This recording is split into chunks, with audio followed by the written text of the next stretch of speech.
两个在这等着，我马上出来。是。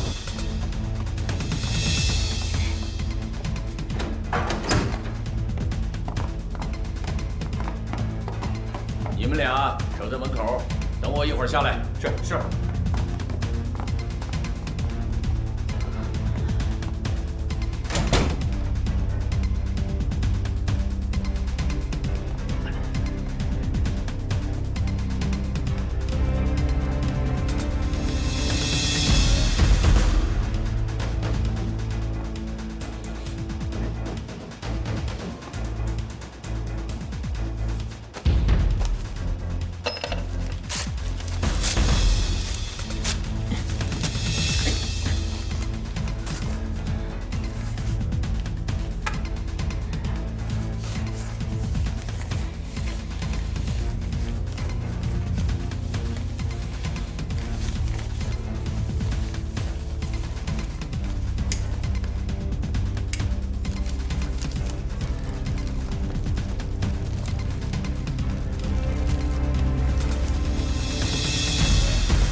大哥，不是，你听我解释，大哥。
出事了，快来！你看，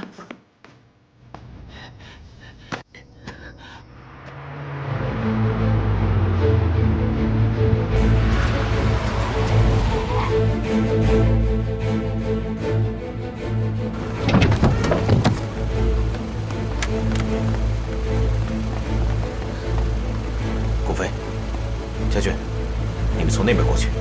是。陈欢，你们两个从那边走。是。我们走。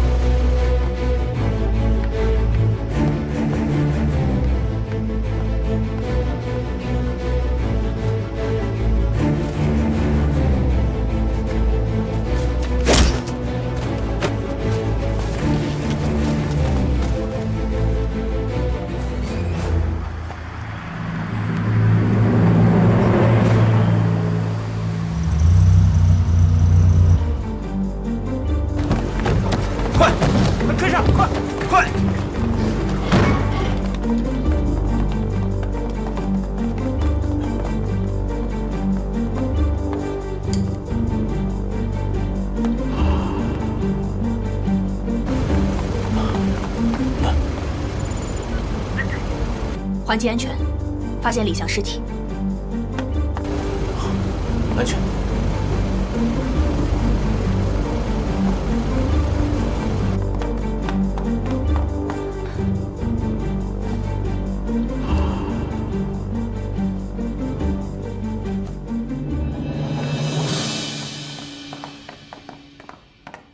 安队，死者身上发现2处刀伤，凶器也在现场，初步断定是刀伤致死。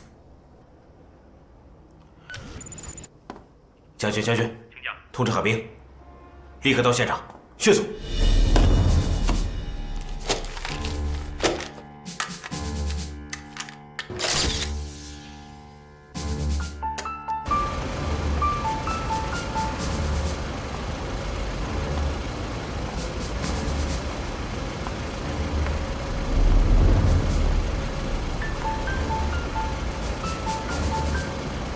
安队，我进现场了。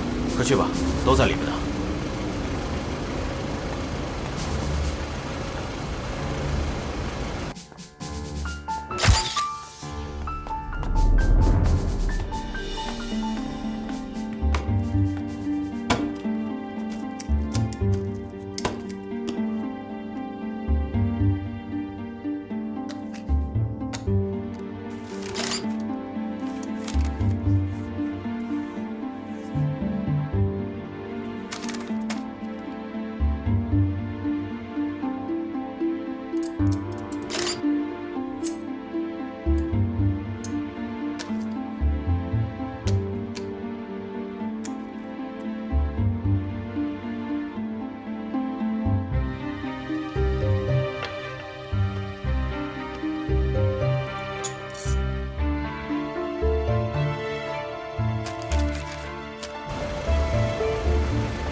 安队，尸体上发现2处刀伤，分别位于心脏和右腹，初步断定符合绝对致命伤的特征。尸体出现尸斑一般在2到4个小时，我刚才检查过了，尸体上没有尸斑，也就是说死亡时间在1到2个小时之内。我根据尸体的血液凝固程度推断，死亡时间应该就在5到8分钟。行凶者驾驶机动车辆以最快时速80公里逃窜，现在可以达到的最远位置在10.6公里处。吴飞，通知将军，以这个地方为中心，半径50公里，排查可疑人员。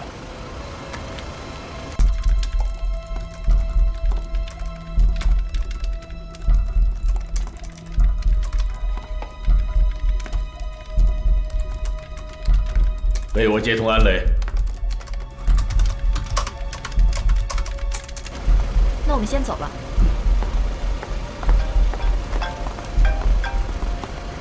喂，赵局，安雷，情况怎么样？现在也有2个嫌疑人被抓，但是李翔死在别墅里了。怎么会死了？是我们到达李翔别墅前5至8分钟，他被杀了，身体上有2处刀伤，我们怀疑是他杀。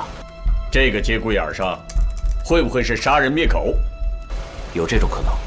锁定证据，立即突审犯罪嫌疑人，不能错过1分1秒。是。赵局说了，要我们做现场突审。行动吧。是。是。安队说立刻突审。说，你们刚才怎么回事？当时那个李总要求我们2个人在大门外守着，他说那个一会儿就出来，车子还不让熄火。他刚进别墅，我们不就被你们抓了吗？讲一下当时的情况。我们开车打算出城，然后突然接到一个电话，然后老板就急急忙忙地赶了回来。电话谁打的？电话我不知道啊，好像就听见他说了一声“伟哥”，好像。知道谁杀死的李翔吗？你们来之前，我们跟他进了小区，然后就在别墅外面等他。我们进去的时候他已经死了，至于谁杀了他，真不知道。安队，查得怎么样？他们没有说谎，他们的口供是一致的。而且在这么短的时间内，应该也很难有串供的可能性。被我们控制的2个保镖，按照5到8分钟的犯案时间估算，应该不太可能。这就证明还有其他人在，排除保镖杀人的可能性。如果是他杀，那罪犯一定会留下证据。这样，我们分头呢去取证，再进去看看。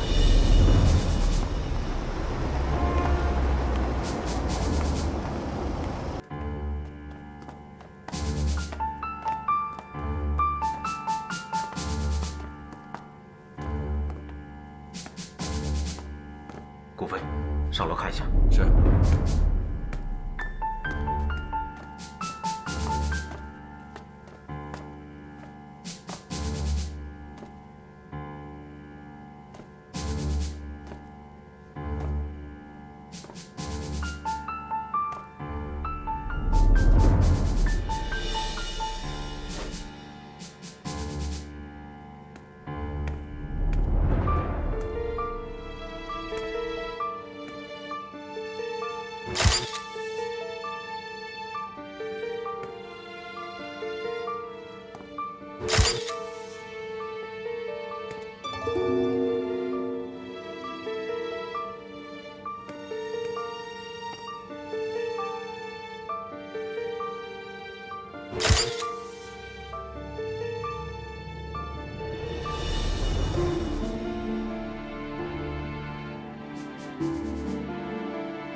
安队，我在2楼发现了一个盆，盆内有大量燃烧殆尽的灰烬。经我初步检查，里面应该有苯烯酯酸一类的物质，也就是照片。照片？对。刚才突审李翔保镖的时候，他说是李翔突然回来的。他这么匆匆忙忙的回来，就是为了烧照片吗？顾飞，想想办法，查一下这些照片上的内容。是。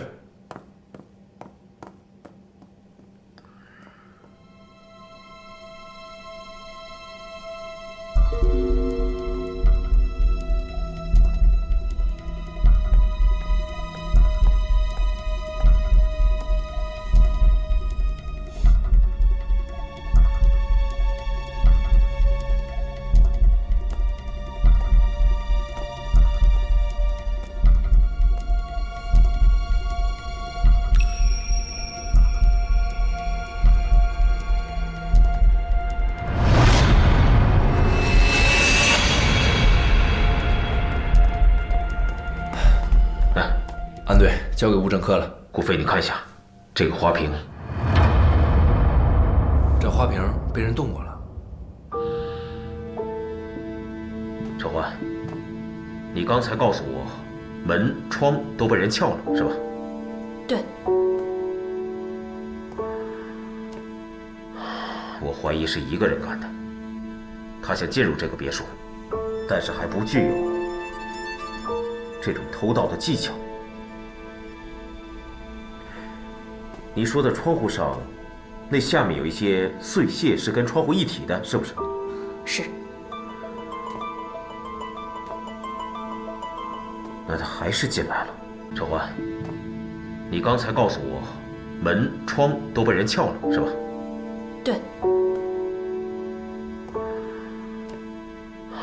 我怀疑是一个人干的，他想进入这个别墅，但是还不具有这种偷盗的技巧。你说的窗户上，那下面有一些碎屑是跟窗户一体的，是不是？是。那他还是进来了。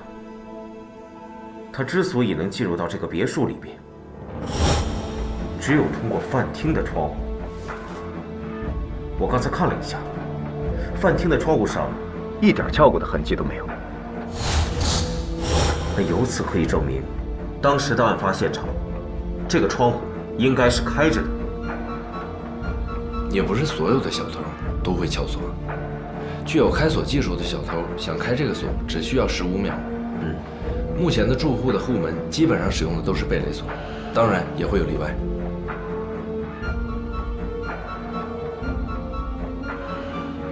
你们看一下这个脚印，从这上面来看，我推断，这个凶手应该在1.65米到1.7米之间。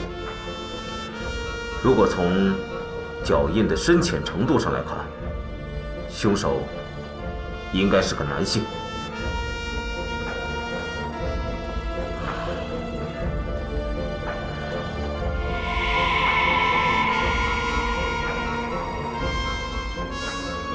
血迹上有划痕，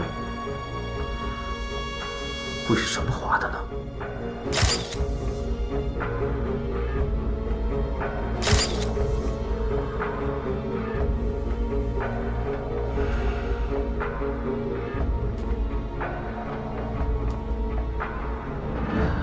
我刚才进门的时候，看着墙，我就觉得特别奇怪，它在这么一个明显的位置上。墙上空空荡荡的，而且我还注意到上面有一个钉子眼儿。这面墙上应该之前挂过画或者照片之类的东西。顾飞，你找找看，看有没有什么疑似的东西。是。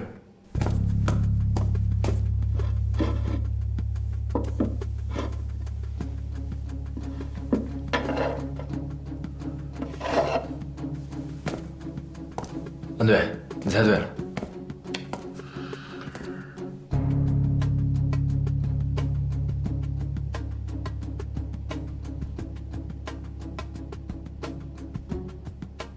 这个应该就是挂东西的挂包，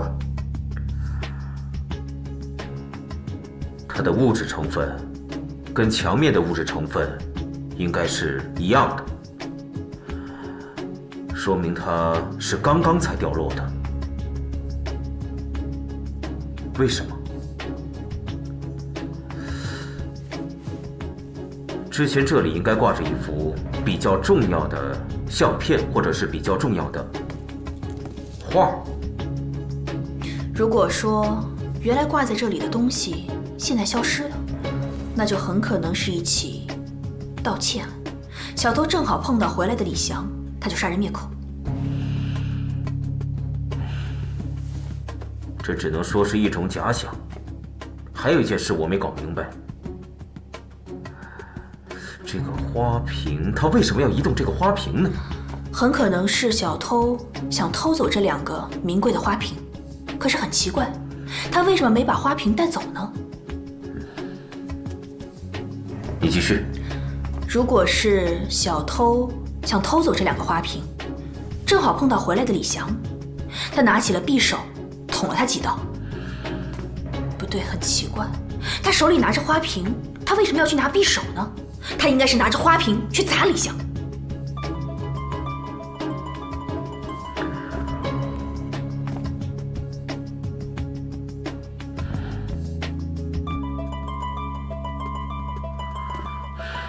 根据我们初步的判定，这个闯入者他只拿了一幅画或是照片，然后杀人离开这儿。从我们掌握的证据来看，如果只是偷了这幅画或照片，那就说明这样东西非常的重要。咱们回去看一看物证科和海滨那边有什么消息吧。陈欢，你刚才分析的对，很有见地。我也在想，为什么会把花瓶拿起来又放下？咱们行里不是有一句老话吗？尸体总会说话的。所以希望在李翔尸体上能够得到更多的信息。现在回局里看看海滨那边的状况。先收队。是。拿着。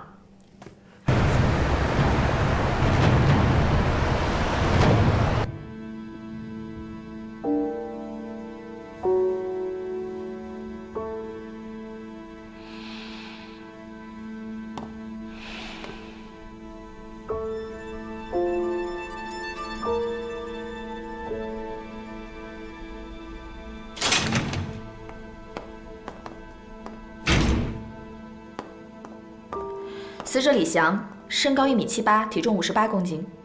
经过毒物和病理的筛查，毒物和疾病造成的死亡的可能性被排除。四肢和躯干基本完好，躯干上有2处刀伤，第一处刺中心脏，刀口宽4厘米，深度为12厘米；第二刀刺中右腹，刀口深度约为6厘米，不致命。也就是说，李翔死于被刺中心脏身亡，跟我们之前分析的一样。他的死亡时间应该是我们特侦组到达现场的5到8分钟之前。哦，对了，死者的左腕上有几道血痕，应该是金属表带或者是手链被拖拽的时候留下的痕迹。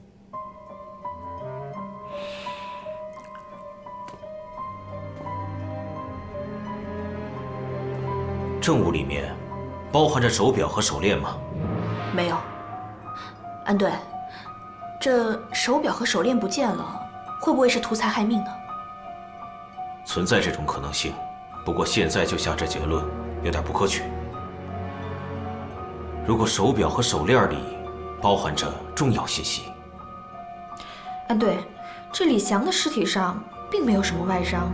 根据我多年的工作经验来看，我觉得他被抢劫的可能性非常大，因为他的手表是被强行摘下来的。这就是我怀疑的地方。如果是抢劫的话，那就会发生搏斗，搏斗势必会发生一定的撕扯。可是我们发现尸体的时候，他的头发整齐，衣服也是整齐的，这种状态很不正常。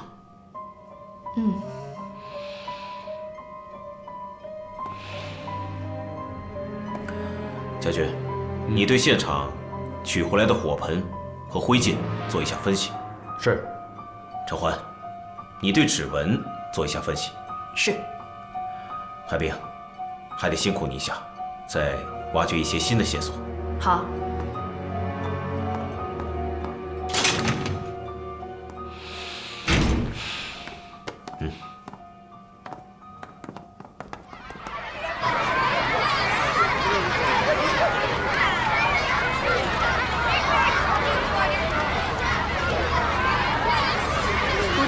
谢谢你今天来给孩子们上课，孩子们挺喜欢的。你上的可不比安队长差，还通俗易懂呢。没有，还是安队上的好。哎，对了，安队还让我问一下，曹雪芹最近在学校表现怎么样？刚在课堂上没看见他。这个应该可以理解一下，他不是不愿意见你，他只是不愿意见到警察。他这孩子比较孤僻，不爱和别的孩子玩。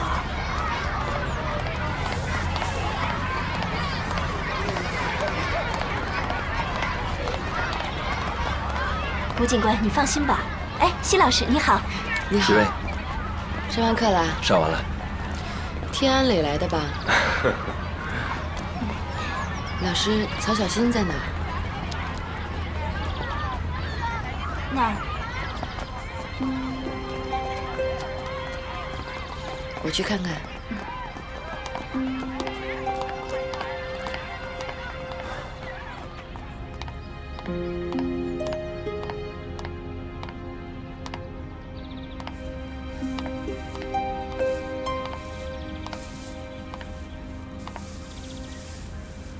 小新，小新，阿姨来看你来啦。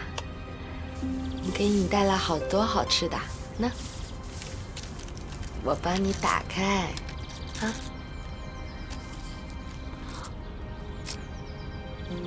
走吧。走。以后阿姨常来看你，好不好？嗯。走。我肚子疼。哎，小心！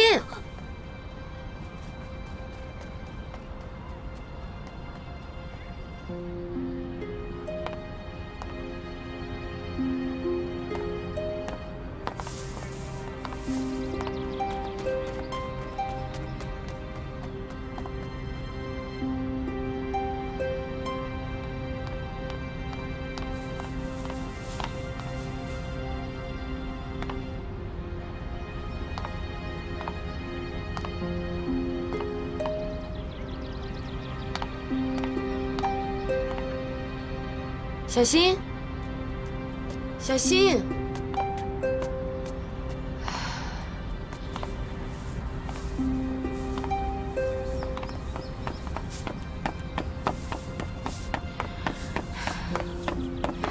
老师，那个曹小新进去好半天了，麻烦你一下帮我把他叫出来吧。好，好，好，小新是吧？我帮你看看呗。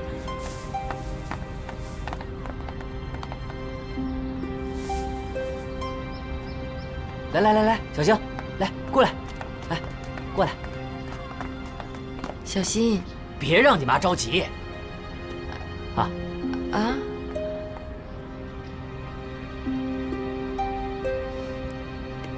你怎么进去这么久啊？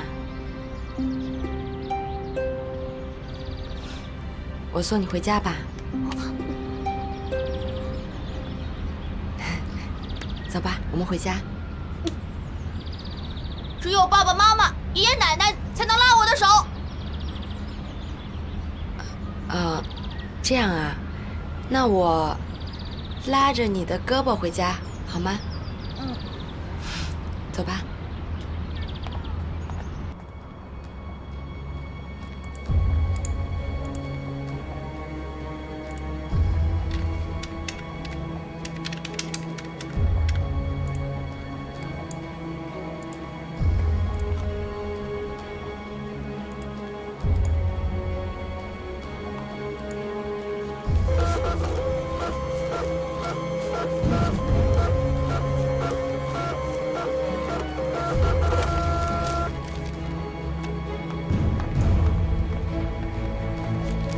经过对比，70%的指纹都是同一个人的。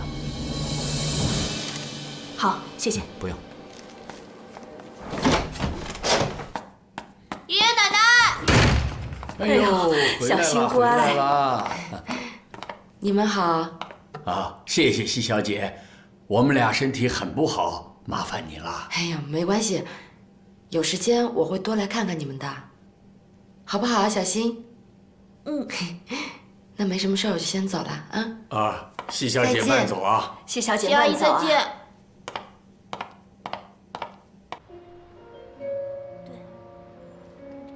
是啊，我觉得今年会流行这个款式。是吗？对呀，这个真的。没错。我觉得这件特别适合你。是吗？那我得试试。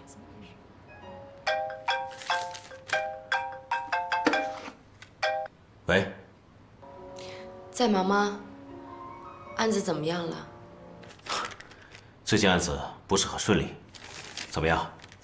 我派古飞去，效果还好吧？好倒是还好，只是我觉得小新现在情绪不太好，而且还是有很大。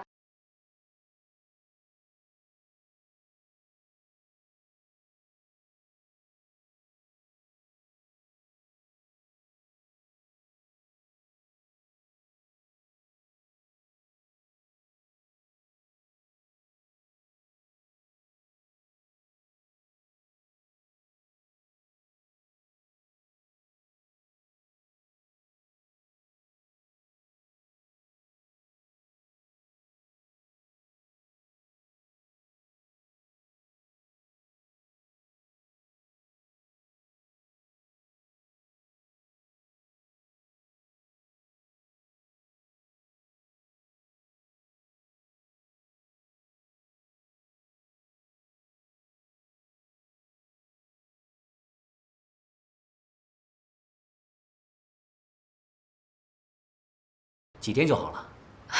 太好了，没什么大问题，我就放心了。工作别太卖力，要多休息。我了解你的脾气，要多克制情绪，还有尽量少哭。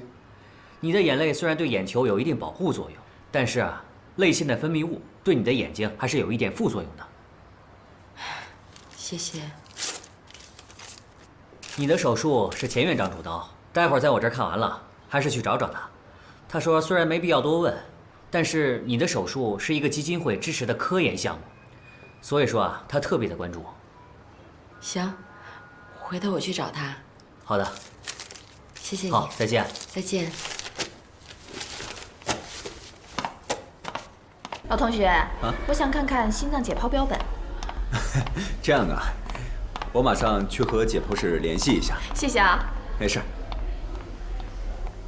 戚薇，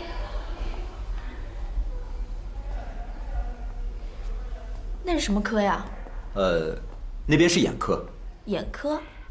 对。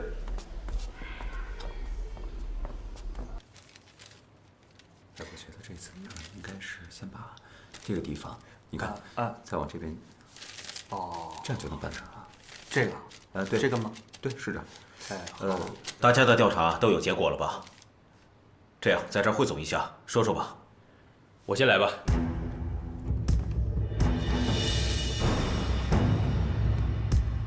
通过对李祥家的勘查，我们发现，在李祥家的大门内外、走廊以及厨房和厨房的窗台上，发现了大量的犯罪嫌疑人的足迹。在发现犯罪嫌疑人脚印的地方，我们也发现了大量李祥的新鲜脚印。也就是说，两者是有重合的。在李祥家厨房的窗台上，发现了2枚属于李祥的新鲜脚印。具体是为什么，我们还在进一步的调查。我这边的情况就是这样。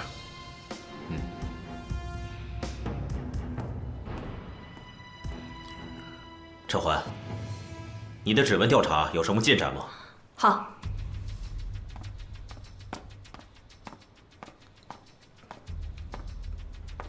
指纹对比结果显示，除了李祥还有4个保镖之外，在案发现场挪动花瓶的位置，还有丢失字画的墙面上，以及李祥尸体旁边的茶几上，还有被撬的门窗上，都发现了同样一组指纹。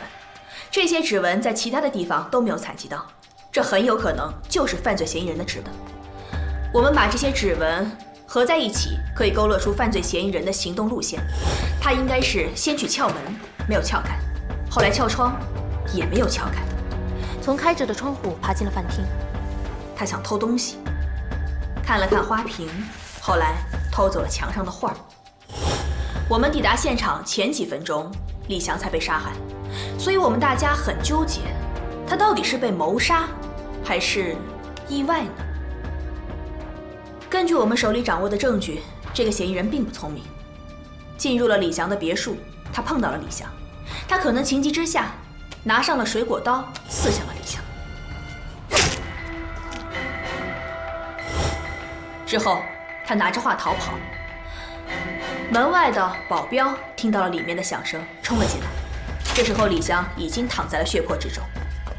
还有一点，这个犯罪嫌疑人应该是在李祥死后，顺手偷走了李祥的手表和钱包，因为在李祥的别墅里并没有发现钱包和手表。我觉得大家应该注意一下这个事件里的逻辑顺序。经排查，墙面上挂的是字画，当嫌疑人拿走字画的时候，正准备出去，就碰到了李祥。这种情况造成了就像小偷要偷东西，他刚拿到东西就被堵着回头路了。你们想想看，如果你我是小偷的话，在这种情况下，我们应该怎么办？如果是我的话，肯定是拿手中的花瓶作为凶器，来不及再去拿别的东西。这样来说，嫌疑人应该是一开始想偷走花瓶，后来放弃了。这显然就是说明他发现了更有价值的财物。没错，应该就是丢失的字画。这正如安队上次在案发现场的推论，入室盗窃是有预谋的。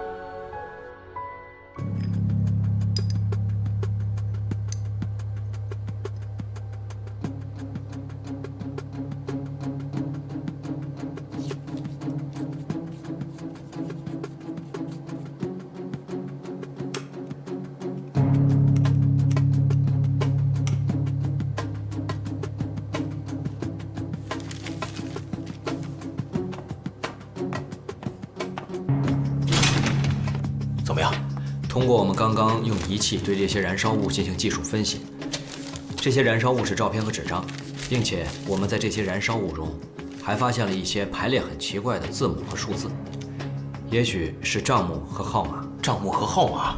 对。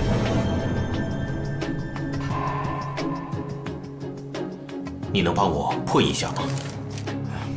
我试试吧。啊。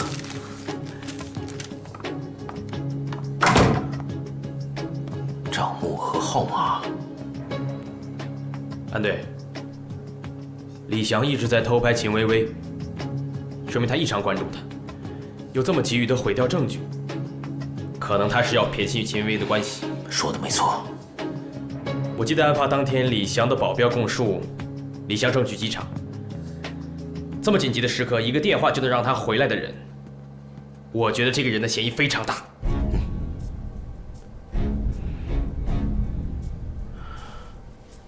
将军，我们再去现场看一看，说不定还有什么新的发现。走。是。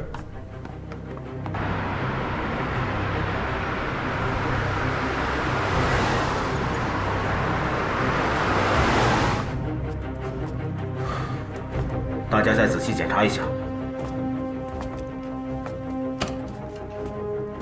看看有什么可疑的东西，还是我们有遗忘的东西。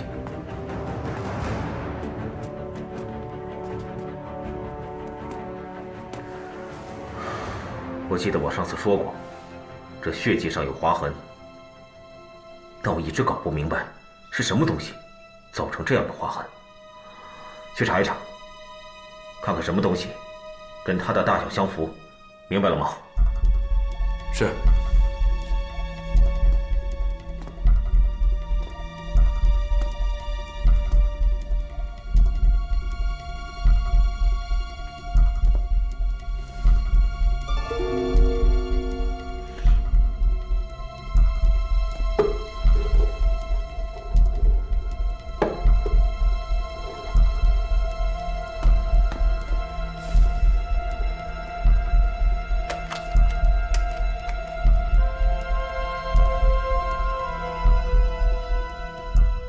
安队，你过来一下。怎么回事？这个轮子上残留的应该是血迹。陈焕，采血样。是。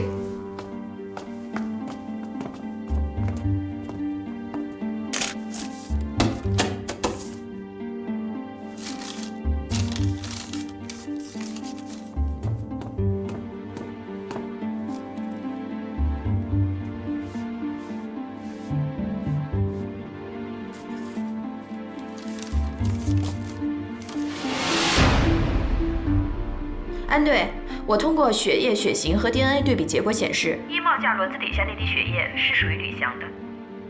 这很奇怪，轮子底下有血迹，那会不会是有人推动了衣架，所以沾上了血迹呢？哎，海兵，你先忙吧。陈焕，我觉得你刚才说的这个可能性很大。要不这样，你去一趟物证技术中心，查查这个血迹的来源，看看这个是飞溅上的还是沾染。好。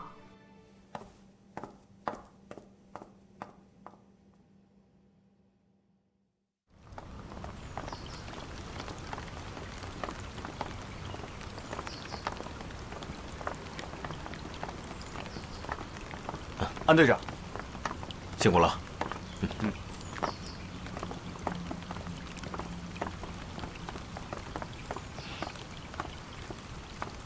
陈焕，把门打开。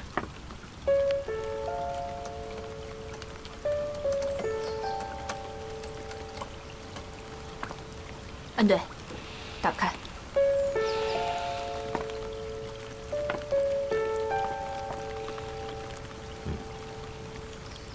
哎，去窗户那边看看。是。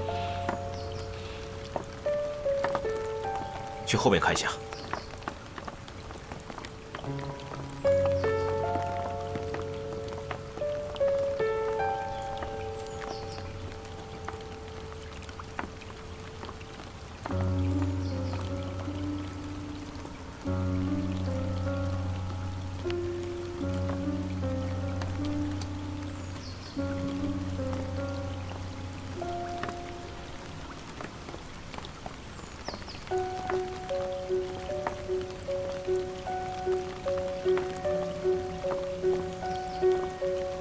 这李翔平常是很谨慎的人，这么多窗户，唯独这扇窗户是打开的。这别墅这么大，有7、8间房间，几10个窗户，少关一个也是正常的。警官，警官，我查过记录了，失主家的门窗向来都是紧闭的。如果失主离开了，我们24小时都有人巡逻，发现他门窗未关的话，我们都会电话及时通知他的。打电话？是。好，谢谢啊。哎。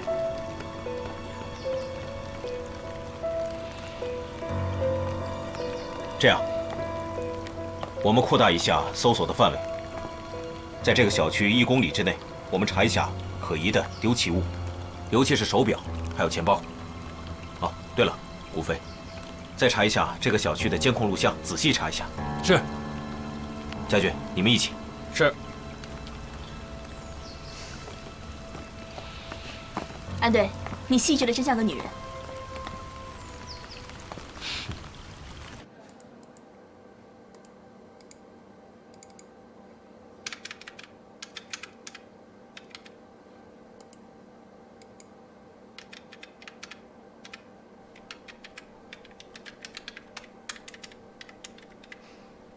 看这个人，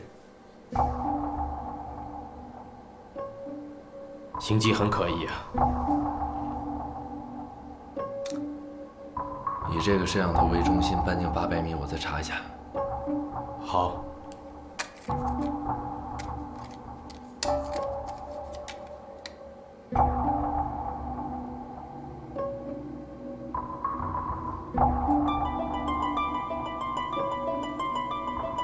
就是他。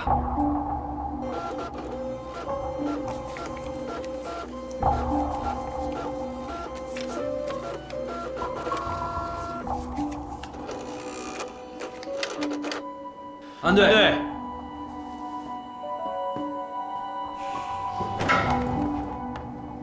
怎么样？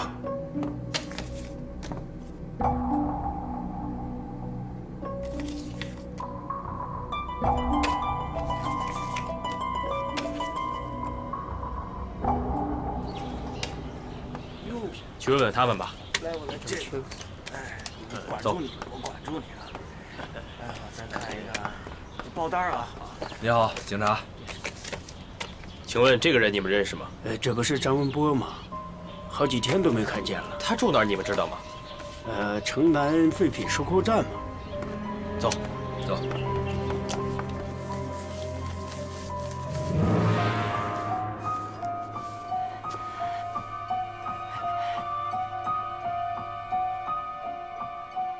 本市发生一起重大盗窃案，涉案金额达到1000多万元。目前警方已经锁定了犯罪嫌疑人，正在积极侦破当中。观众朋友，如果有线索，可以向当地警方提供消息。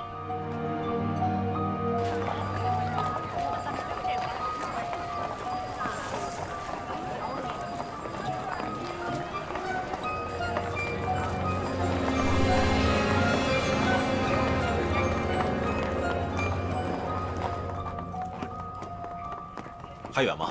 啊，拐角那儿就到了。好，谢谢啊。哎，不客气。谢谢啊。哎，好。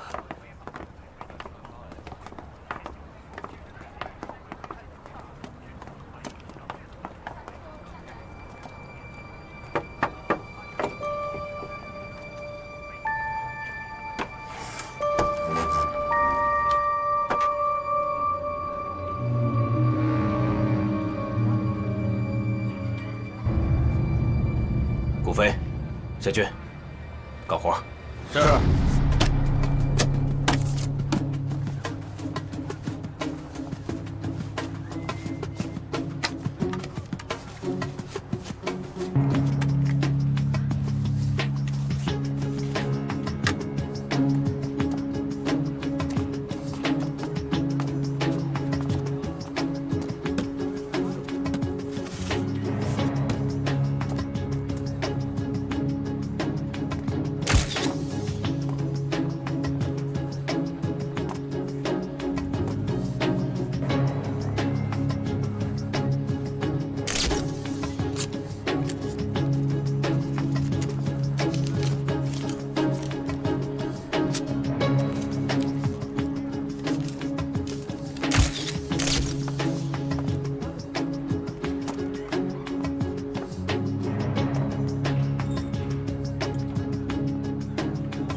安队，新搜集到的指纹。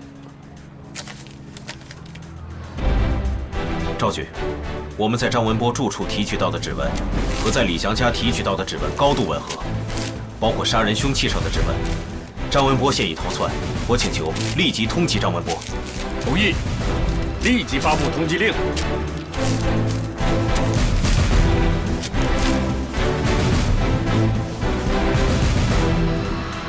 啊，安队到。安队，安队，啊，坐。怎么样？曹向阳的尸体已经被火化，殡仪馆的人说他还有些随身物品被保留了下来，希望能给他的家人。我们仔细检查过了，没有任何问题。火化那天他家里人没有来，殡仪馆的人希望我们能把他的物品交给他的家人。这事得办。哎，等我一下。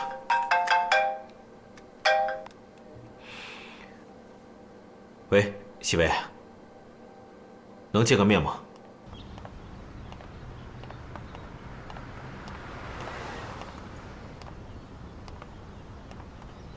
孩子怎么站那儿呢？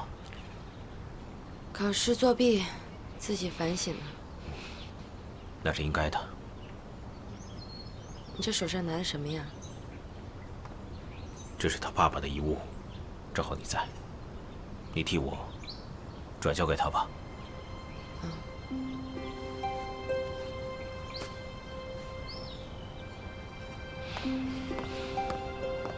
哎，安磊。嗯。小新说他有事找你。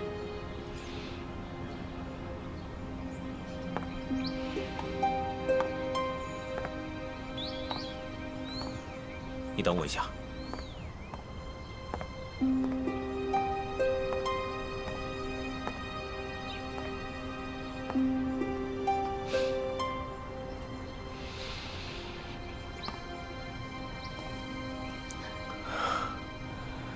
小新啊，叔叔知道你不喜欢叔叔是吧？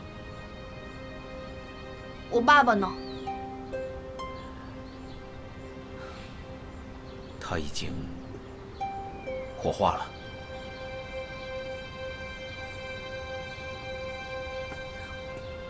我不明白你们大人的事儿，我不明白他做的坏事究竟有多坏。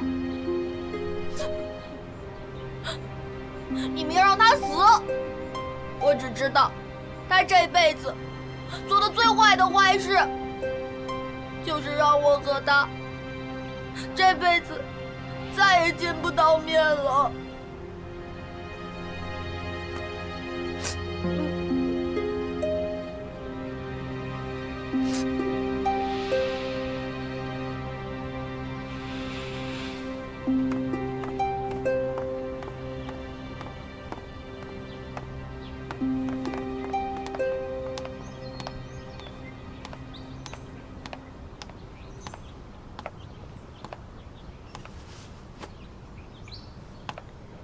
小新。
这个李翔组织人手，搞垮了秦薇薇的贩毒集团，并接管了生意，杀了秦薇薇和他的手下。顾飞、家俊，你们和缉毒队查到的毒品，那就是证据。随着我们对案情进一步的推进，曹孝阳和他的表弟落网，李翔也知道了自己就快要覆灭了，所以他准备出逃。从现场的证据来看，那些焚烧的灰烬其实就是秦薇薇的照片，照片一角还有李翔的指纹。我是在想，李翔不想跟秦薇薇有任何的关联，所以呢，他才匆匆忙忙地回到家里来烧她的照片。表哥已经查清了，是李翔和秦薇薇的毒品账目。当李翔回家后，正好遇到了窃贼，抢了东西，还杀了他人。对了，安队，根据李翔的古玩名录，的确是失窃了3幅画，仕女图就在其中。你看一下这个新闻。已故现代大师庄黑石名作《仕女图》已在荣都市现身，由世家拍卖行展拍。拍卖现场，这幅画作由200万元的底价一路飙升，一位代理人志在必得，最终报出了1300万元的高价，对手终于放弃。你再看一下这个视频。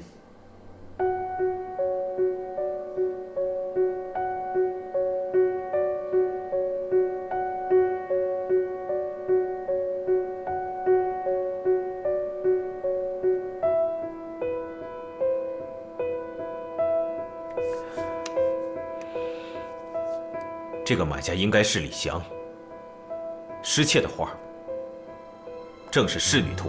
我觉得咱们这案子的重点应该是先通缉张文波，重点的排查地点应该是城乡结合部和废品收购站。哦，对了，安队，我有个情况向你汇报一下。你说。我们经过了多次实验还原现场，我发现血迹无法喷进到衣架下的轮子上。可是我们发现衣架的轮子上有血迹，也就是说，这个衣架是被人挪动过的。那么有可能是李翔死了以后，衣架才放到现在这个位置。但是我们在衣架上没有搜集到张文波的指纹。为什么那上面会没有指纹？这明显被人擦拭过。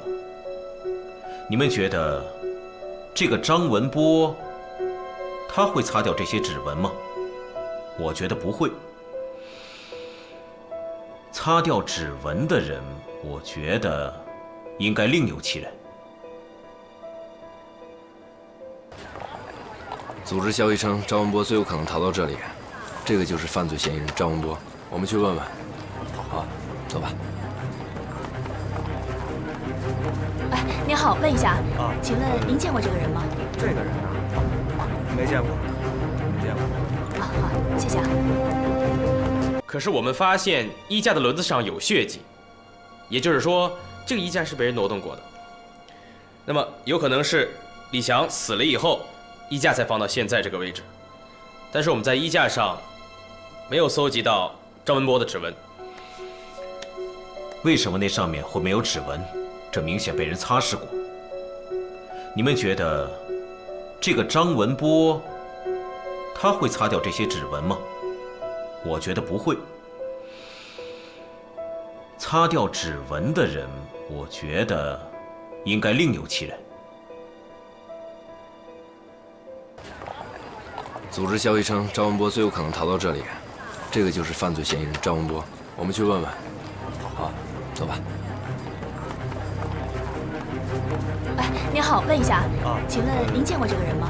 这个人啊，没见过，没见过。好，谢谢啊。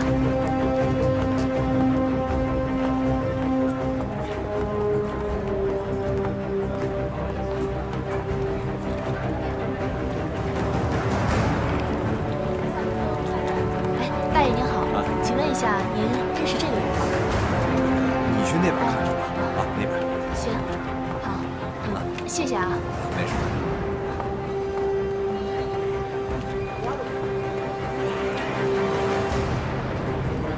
您见过啊？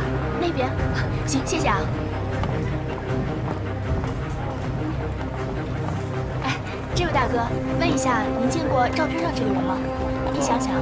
没见过，你问问他们。您好，问您一下，您见过这个人吗？去过那边是吧？这个无论是喷溅还是滴落的，都不可能出现在衣架底部的车轮上。哎，海冰，能不能查一下这刀刺的前后顺序？对，这2刀中间间隔的时间最多也就是5分钟，而且非常有可能是连续刺中的，所以有一定难度。我再想想办法吧。这是个很关键的问题，一定要查清楚。行，我现在就去查。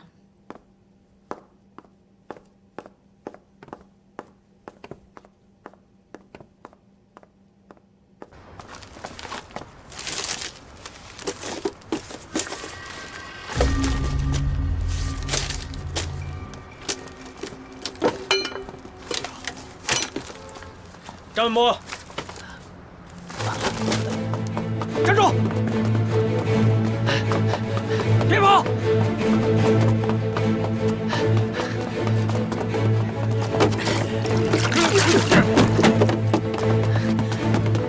站住！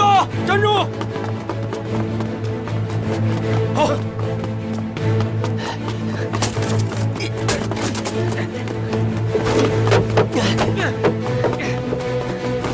站住！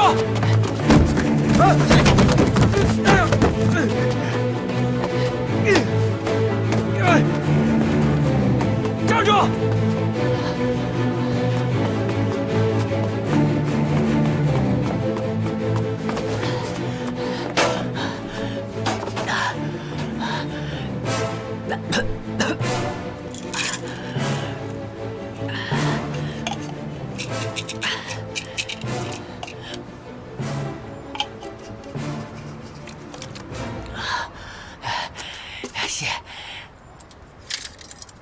你来还是我来？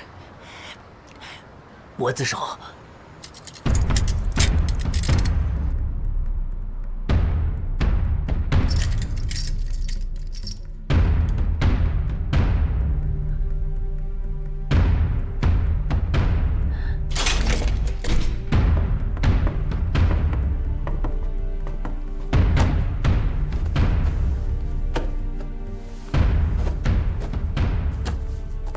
你知道李翔是哪天死的吧？11月1号。你在哪？我在他家。在他家干什么？我当时就想去偷点东西，可是没曾想被他发现了，于是我把他给杀了。怎么杀的？我偷东西被他发现了，我害怕了，我就捅了几刀。发现他满身满脸都是血，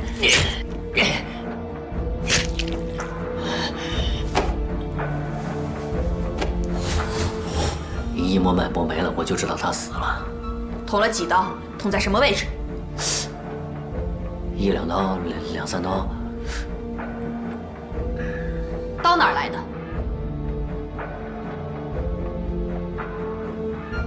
到底捅了几刀？但他当时我太紧张了，我实在记不清楚了。杀人前你干了什么？说了我去偷东西啊。当时我看着他们家一对花瓶，可是花瓶太大，我包太小，我装不进去，所以我又把花瓶放了回去。看来你的记忆力是真的不好。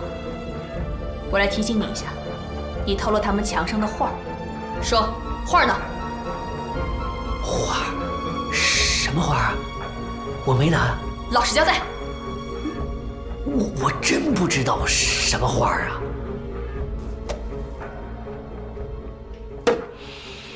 其实啊，你们的疑惑也同时是我的疑惑。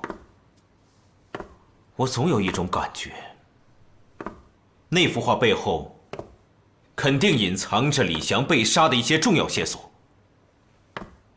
现在我们的当务之急呢，一定要先找到那幅画。好，咱们先休息一下。哎，西薇，你怎么来了？我来上心理辅导课。接下来还要做案件分析，没时间。我知道，但是每月例行的心理辅导课是审厅安排的，审厅非常重视。既然大家都在，课是必须要上的。你上这课得需要多长时间？那要看你们接受能力了。我也知道你们现在遇到了瓶颈期，我希望通过心理辅导课能够帮助到你们。薇薇姐，我们今天的审讯工作进行的不顺利，大家都烦着呢，我们真的没心情听你上课。陈环，少发点牢骚。执行赵局的指示，上心理辅导课。齐薇，你来上课吧。夏老师，你坐这儿吧。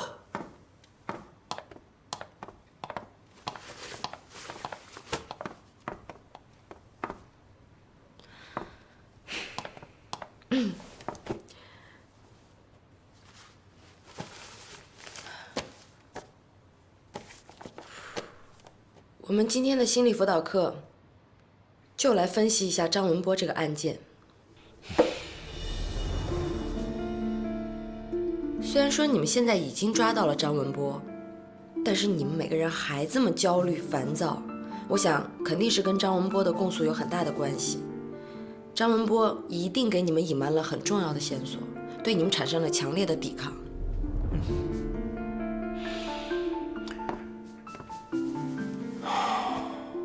你说的没错，在案发现场丢失的那幅画，显然是张文波偷的。我们有理由相信，那幅画的背后隐藏着李翔被杀的重要线索。可是张文波拒不承认那幅画是他偷的，而且我们也找不到那幅画。线索到这儿呢，就断了。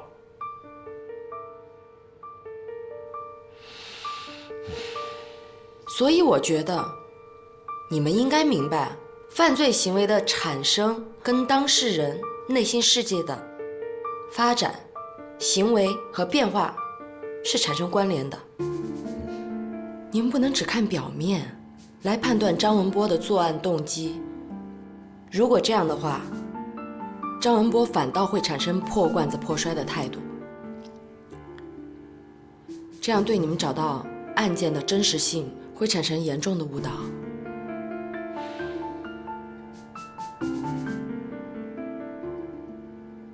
我反倒是觉得，你们应该从张文波的犯罪心理的形成的原因和他的发展变化来找到突破口，然后再从张文波在不同情境下的行为走向来还原案发现场的真实性，再结合你们现在所掌握的线索来攻破张文波的心理防线。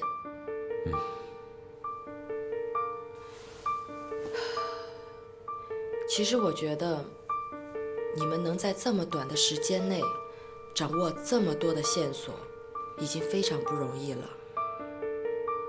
但是由于你们对破案的急于求成，还有你们现在每个人内心的浮躁，反倒是会耽误你们破案的进度。对，你说的没错，说的没错啊！急躁呢，对于我们来说，没有什么用处。别忘了，这张文波是活的，这拍出1300万的画，他是死的。我就不相信张文波会带着这么大幅的画满世界的走。他肯定是把这幅画藏在一个隐蔽的地方。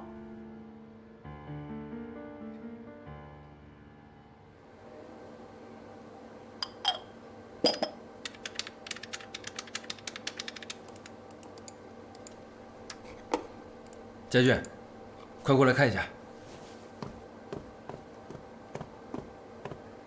我反复查找了周边好几个探头，只有城南废品回收站的这个拍到了。你看，他车上好像还拉了一个什么东西。他拉的什么？能放大看看吗？我看一下。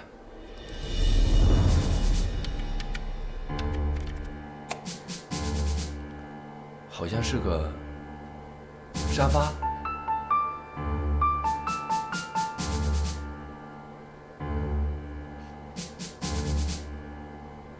出来了。你看，他把沙发卸在哪儿了？我们再调一下里面的镜头看一下。好。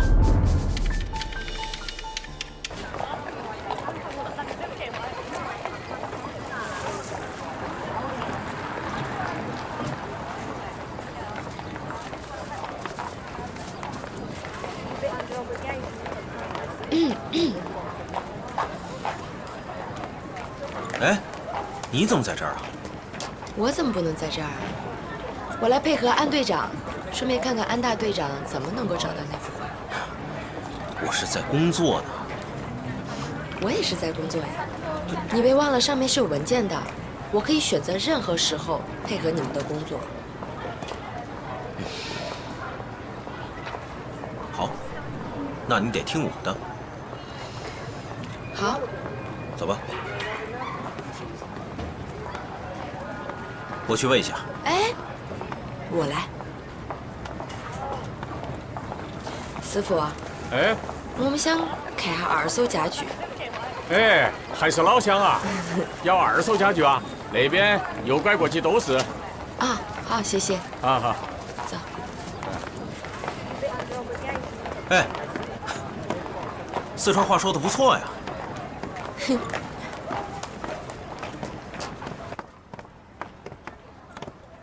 这么多沙发啊！哎，买沙发吗？啊，看一下。看一下。啊，看。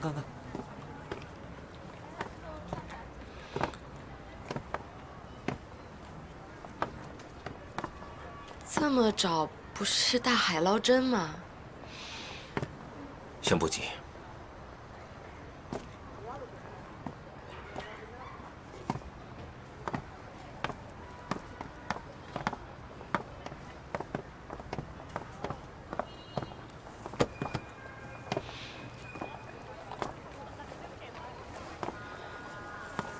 这可怎么找啊？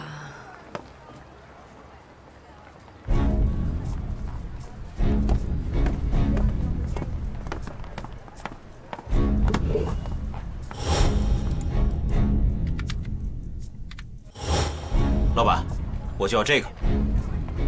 就要这个。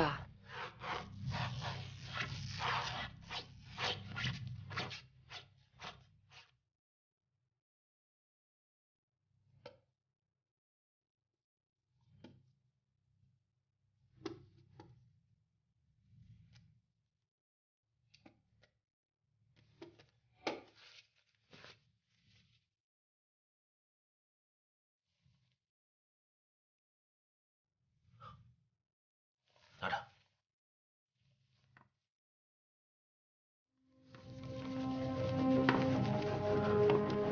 哎，赵局，好消息，画找到了，可以重审张文波了。好的，立即重审。是。重审张文波，收起来。好。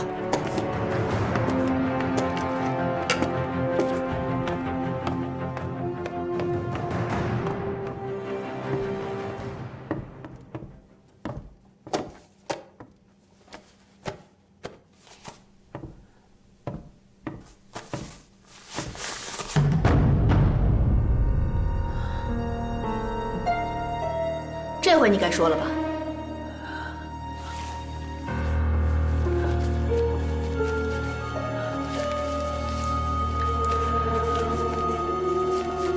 我都说，我其实盯着李湘他们家别墅很长时间了，我知道他们家挺有钱的，就想去偷点东西。那个时候我正好是在做废品回收。没事我就上他别墅门口去蹲点儿。日子久了，就知道他是什么时间出门，什么时间回家。那天我看到他出门了，我就放到他们家里去偷点东西。谁知道他突然回来了，而且他还发现了我害怕。我就把他给杀了，我确实是情急之下才把他给杀了。我本来就是想偷点东西，你为什么爬窗户？他们家的门捅不开呀，他们家窗户也撬不开。后来我围着这别墅转了2圈了，发现有一个窗户没关严实，我就从那儿翻进去了。钱包呢？钱包？什么钱包？我没拿钱包。哎，我杀人的事儿都承认了，我还有必要隐瞒什么？张文波，我希望你说实话。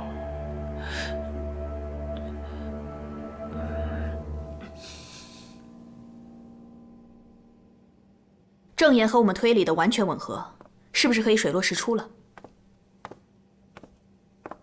如果完全吻合的话，我们就可以结案了。可是我觉得这个案子还存在以下的几个疑点。第一，张文波他没有说清行刺他刺了几刀。第二，那衣架下面的血迹怎么染上的？第三，李翔的保安说李翔家平常是门窗紧闭的。